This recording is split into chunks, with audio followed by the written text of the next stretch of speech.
akan ada reposisi sebagai juru bicara. Nanti juru bicara itu akan dimainkan lebih banyak oleh Setnek. Ini menurut bocor alus Tempo yang saya katakan ya. Lebih banyak dimainkan oleh Setnek dan kemudian nanti di bawah Setnek itu akan ada juru bicara per bidang. Bagaimana dengan kakak kantor komunikasi kepresidenan? Ya akan menjadi juru bicara, bukan jadi juru bicara tapi penghubung internal saja antar kementerian. Nggak tahu maksudnya apa, sebagai jembatan komunikasi atau bagaimana. Ini ada berita menarik ya dari bocor alus Tempo mengenai kantor komunikasi kepresidenan K3 KKKK atau PCO, Presidential Communications Office, dan bagaimana eksistensi Hasan Nasbi. Jadi sebenarnya sobat era sekalian, ada satu pertanyaan yang paling mendasar adalah sebagai kepala kantor kepresidenan, apakah Hasan Nasbi ini sesungguhnya memiliki direct akses kepada Prabowo atau tidak sih? Ini kan yang menjadi pertanyaan. Mengingat dia dipilih pada masa akhir pemerintahan Presiden Jokowi, which is artinya dia orangnya Jokowi. Jadi ada beberapa pejabat yang memang dimasukkan Jokowi pada era akhir pemerintahannya dan kemudian dipertahankan pada masa pemerintahan Presiden Prabowo, entah apa. Karena merasa tidak enak atau bagaimana kita tidak tahu. Nah, Hasan Nasbi salah satunya. Dia diangkat pada era pemerintahan Jokowi dan masih bekerja pada era pemerintahan Presiden Prabowo. Soalnya adalah kalau kita bicara tentang yang namanya kepala kantor kepresidenan atau sebagai juru bicara presiden, ya ada dua hal atau dua syarat. Satu, orangnya mesti pilihan presiden yang bersangkutan, ya entah diperkenalkan, entah kenal sendiri itu soal lain. Dan yang kedua adalah hubungannya harus dekat dengan presiden. Nah, kita tidak pernah melihat itu pada diri Hasan Nasbi. Saya melihat pada waktu interview sama wartawan, ada nggak Hasan Nasbi di Hambalang? Ternyata yang ada itu Teddy. Jadi tetap saja Teddy semuanya ya. Jadi orang lingkar paling dekat presiden itu ya Teddy. Yang kedua Sugiono ya. Yang ketiga mungkin Mensesnek. Itulah orang-orang Prabowo yang dia kenal di lingkungan TNI sebelumnya. Jadi sobat era sekalian, tidak heran kalau bocor alus Tempo kemudian menemukan fakta yang investigatif sesungguhnya bahwa akibat gonjang-ganjing kemarin peran kantor kepresidenan itu mau digeser dari juru bicara eksternal menjadi jubir internal, yaitu bagaimana mengkoneksikan antar kementerian. Apa enaknya? Bagaimana dengan staf-staf lainnya ya yang sudah direkrut tuh, ada Fritz Edward Siregar, ada macam-macam ya. Jangan-jangan mereka berpikir kantor komunikasi kepresidenan ini seperti tim kampanye saja. Bisa mengatasnamakan macam-macam. Padahal tidak boleh begitu. Dimanapun di dunia ini yang namanya juru bicara itu ya cuma satu doang harusnya. Ya, juru bicara Gedung Putih. Jadi ketika presidennya tidak langsung menyapa wartawan, ya jubir Gedung Putih ini bicara. Apa yang disampaikan presiden, apa yang diinginkan dikomunikasikan oleh presiden dan lain sebagainya sebagai juru bicara. Jadi juru bicara itu satu bro. Yang lainnya ya staff-staff saja yang memasok bahan, tidak tampil ke publik. Ini juru bicara tampil ke publik semua. Mengatasnamakan sebagai jubir. Makanya dari situlah kekacauan komunikasi kepresidenan sejak zaman Jokowi saya kira. Karena semua orang bisa mengatasnamakan dirinya sebagai juru bicara istana. Atau paling tidak pendukung istana. Ada juru bicara seperti Ngabalin yang tiba-tiba setiap hadir di televisi itu bukan menyampaikan kebijakan presiden tapi ngotot-ngototan debat sama orang. Jadi kinerjanya adalah kalau bisa ngembat oposisi. Lah, kalau begitu kinerja seorang juru bicara presiden, waduh, pasti ngarang-ngarang. Jadi sekali lagi ya, kadang-kadang kita juga heran, kok juru bicara presiden keliaran kemana-mana ya, ke podcast, kemudian ke televisi dan lain sebagainya, lalu bicara seolah-olah mengatasnamakan presiden, padahal itu pikirannya sendiri. Ya intinya adalah harus bela presiden. Itu tidak bisa begitu. Namanya juru bicara presiden itu sama seperti mulutnya presiden. Jadi apa yang keluar dari juru bicara presiden, ya itulah kata presiden, bukan kata dirinya sendiri. Jadi dalam kasus kepala babi dan lain sebagainya, saya kira Hasan Nasbi tidak belajar sebagai seorang juru bicara yang baik. Dia melontarkan sesuatu yang pada waktu itu dia menganggap dirinya sebagai bagian dari tim kampanye, jangan-jangan, dan bosnya kemudian sering diserang oleh media Tempo. Karena itu dia perlu stand yang berhadapan dengan Tempo. Sehingga secara tidak langsung dia mengendorse pengirim kepala babi. Dengan bahasa vulgar, ya udah dimasak aja dengan santainya tanpa ekspresi. Dan itu kemudian menjadi komunikasi yang sangat dipermasalahkan, serta kemudian Prabowo sendiri kemudian mengatakan yaitu sebagai sebuah kekeliruan lah atau apa.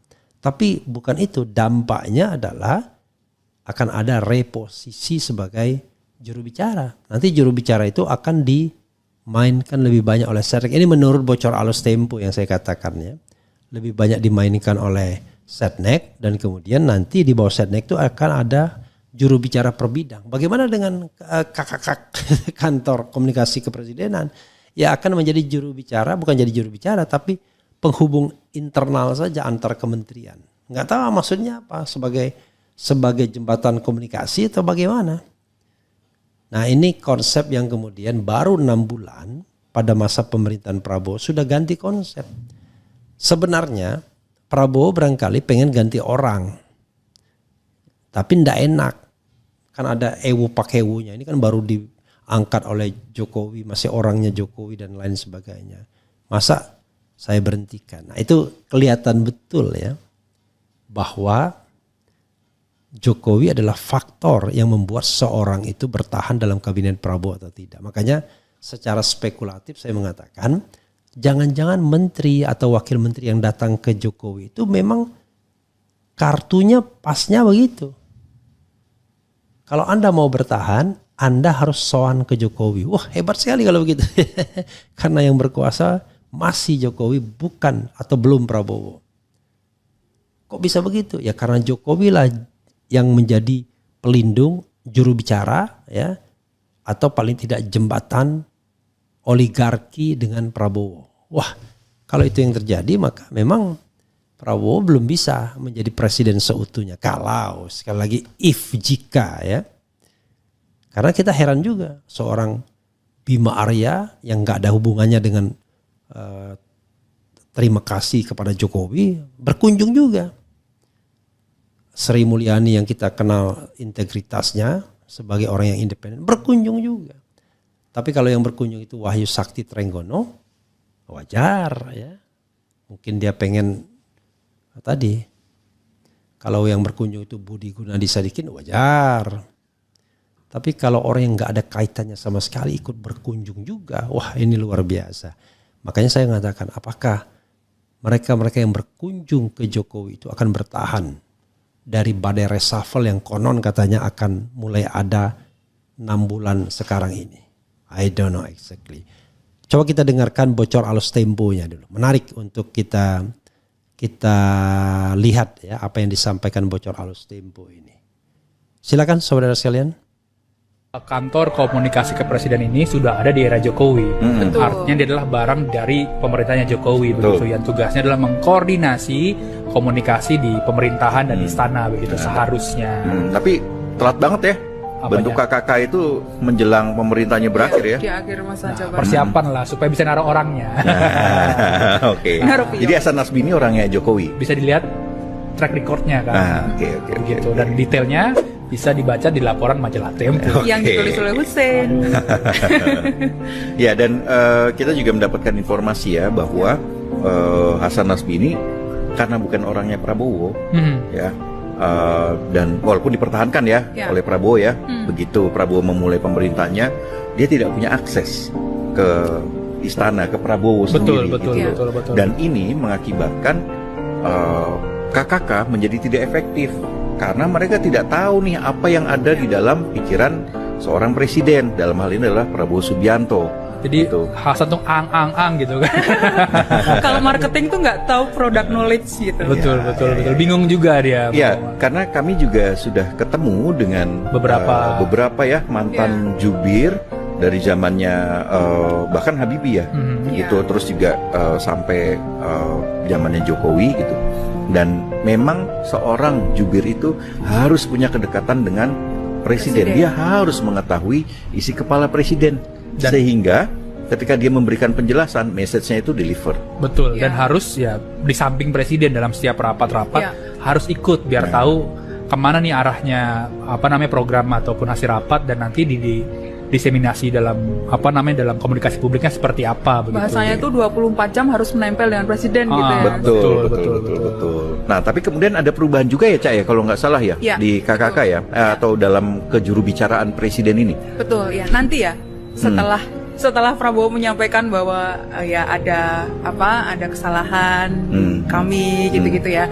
Itu nanti juru bicara utama akan dialihkan ke Mensesnek, yakni Prasetyo Hadi. Betul. Lalu di bawah Prasetyo Hadi akan ada jubir-jubir lainnya. Per bidang itu berbeda-beda. Satgas ya. Nah, ya nanti akan terbentuk juga Satgas Komunikasi yang bentuknya itu ad hoc gitu ya. Jadi dibentuk langsung oleh presiden gitu, tapi dikoordinasikan di bawah Mensesnek. Dan nanti Kikik kan Kikik daripada KKK kan. Kepala Kantor Kepresidenan itu akan mengurusi, kalau kemarin kan eksternal ya. Iya, jadi mengkoordinasi aja lagi. Iya, nanti KKK akan mengkoordinasikan isu-isu di lintas kementerian. Nah, itu kan sebenarnya sudah ada KSP bukan? Betul. Justru kan ini humas internal. Justru kan kedeputian 5-nya KSP ditarik, Pram. Jadi kebentuk Kikik ini. Oke. Dan juga ini, Pram, yang menjadi kritikan para pejabat di istana, bahwa selama ini di kantor komunikasi kepresidenan itu ada juru bicara kan. Tapi dia melabelkan dirinya ini sebagai gitu kan.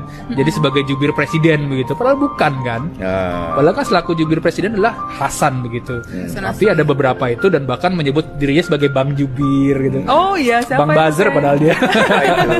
Tapi katanya itu mau dievaluasi sih. Itu wajib dievaluasi. Jadi KKK itu mau dirampingkan katanya. Betul. Dikurangi orangnya. Tapi yang menarik juga soal kantor komunikasi presiden ini dari partai itu bukan sih? Dari mana? Mawar-mawar bukan sih? Partai 0, itu kan. Ya, saudara sekalian, ya tadi itu ya. Jadi memang dampaknya adalah akan ada reposisi terhadap posisi KKK ya, Kepala Kantor Kepresidenan ini. Jadi saudara sekalian, sedari awal saya mengatakan Hasan Nasbi bukan orang yang cocok untuk menjadi juru bicara presiden. Karena syarat awal tidak terpenuhi, bahwa dia orangnya Jokowi ya, tapi bukan orangnya Prabowo, bukan orang yang direkrut Prabowo, dan bukan orang yang dekat dengan Prabowo. Nah, kalau juru bicara tidak dekat dengan presidennya, tidak ikut sehari-hari presidennya, ngarang dia. Dia hanya menyampaikan sesuatu yang ngarang. Jadi kerjanya ya seperti menyampaikan sesuatu yang tidak langsung dari presiden. Bagaimana kita mau mempercayai juru bicara yang seperti itu? Harusnya juru bicara itu ya dekat-dekat aja seperti Teddy, tapi kan Teddy kan tidak diposisikan sebagai juru bicara. Tetapi diposisikan sebagai personal assistant ya, asisten personal, asisten pribadi ya. Itu. Jadi saudara sekalian, saya mengatakan bahwa memang harus ada reposisi ya kalau mau memperbaiki yang namanya komunikasi presidential office ke masyarakat. Karena Hasan Nasbi dan gengnya itu orang-orang yang terlibat dalam hiruk pikuk debat dan lain sebagainya di televisi dan lain sebagainya selama kampanye dan lain sebagainya. Jadi bukan orang yang cocok untuk jadi juru bicara.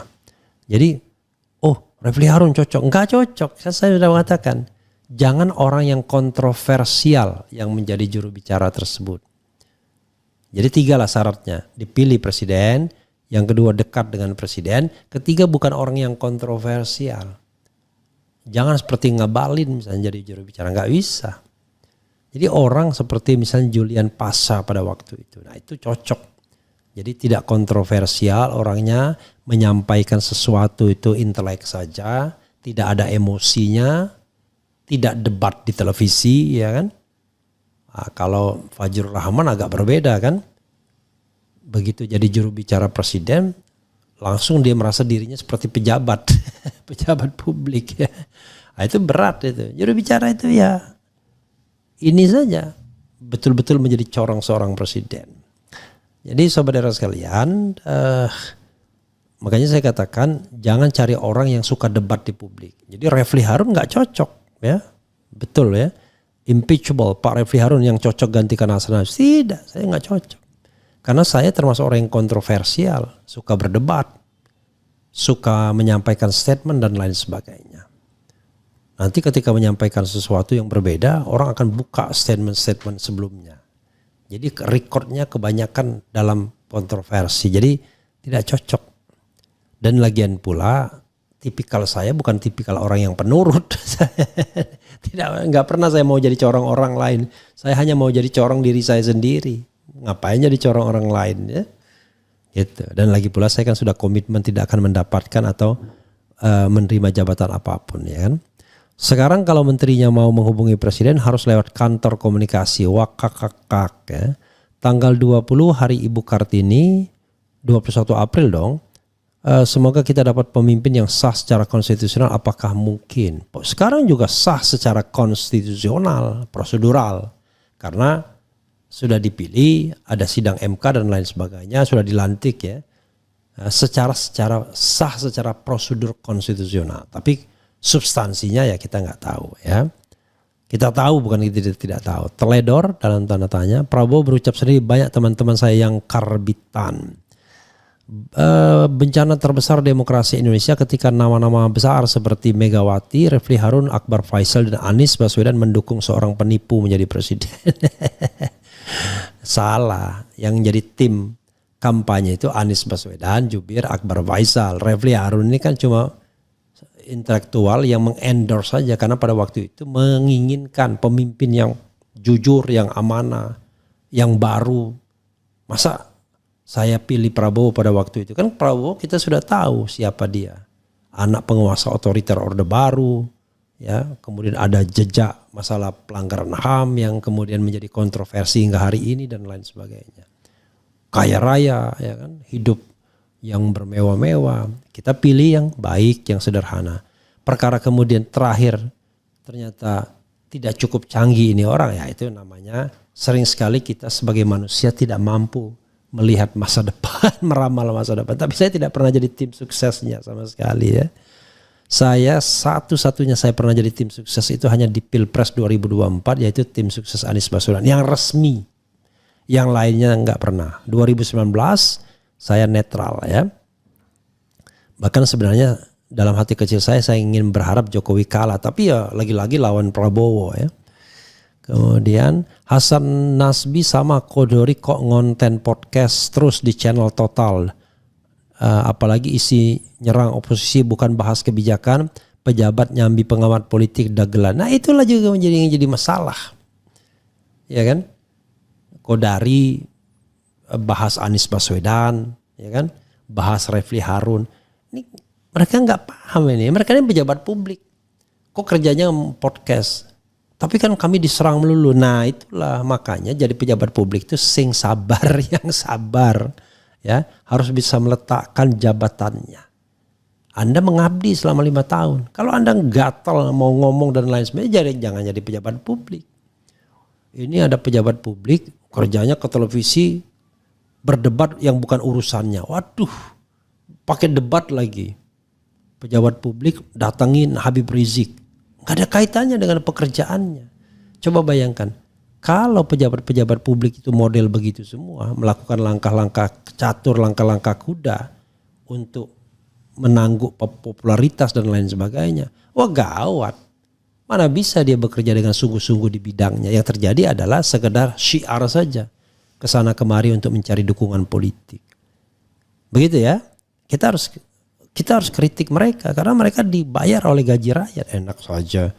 Wah gak seberapa gaji dibandingkan penghasilan saya. Kita tidak mengerti saja. Multiplier effect dari jabatan itu memang tidak ada. Gaji mungkin tidak besar-besar amat, tapi puluhan juta dapat dong, ya kan? Nah, lalu multiplier efeknya gimana? Kalau Anda punya bisnis Anda mah tambah lancar, ya. Udahlah kita paham lah ya.